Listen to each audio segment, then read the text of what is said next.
Good morning and welcome to the New News Show. I'm your host, Tyler Hillier, and I'm here to update you on what's going on in the political world today. Today is a sad day at the New News Show.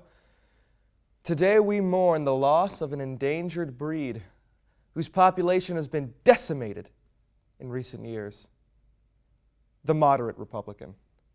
The last of its kind has died after numerous failures across multiple states.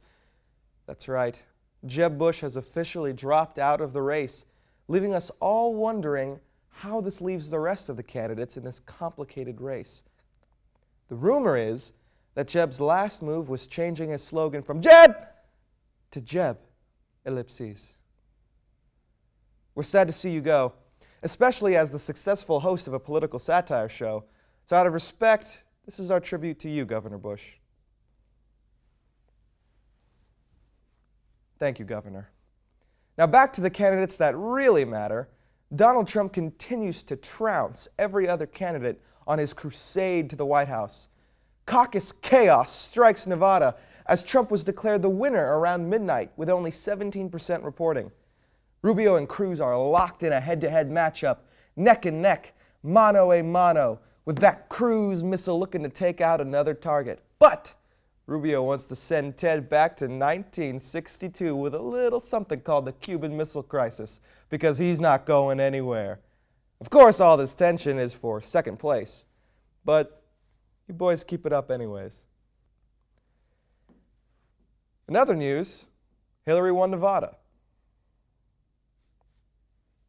Okay. So, you know, here on the New News Show, I talk a lot of politics, and I know what you're probably thinking. I'm absolutely right on everything. But believe it or not, there are a few lesser opinions out there, and I'd like to give them a chance to shine on the show. I sat down with Patrick Webb, president of Florida Southern's College Democrats, and a random Trump fan off the street to debate the issues. So let us know who you think won on Twitter at FSC Southern. And be sure to check back next week when we announce the winner. Now here's John with the Mock Minute. Thanks, Ty. The Florida Southern Theater Department debuted their latest musical, the 25th Annual Putnam County Spelling Bee, on February 18th.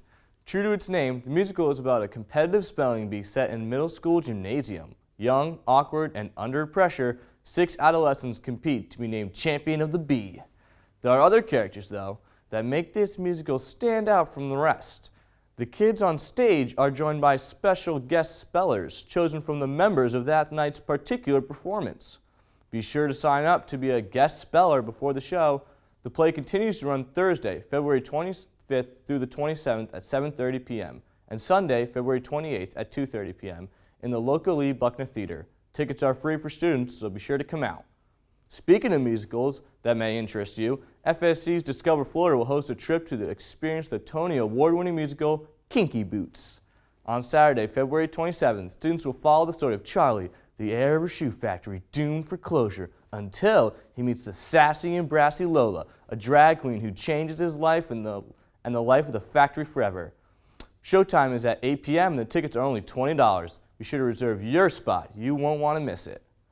This past weekend was Scholars Weekend.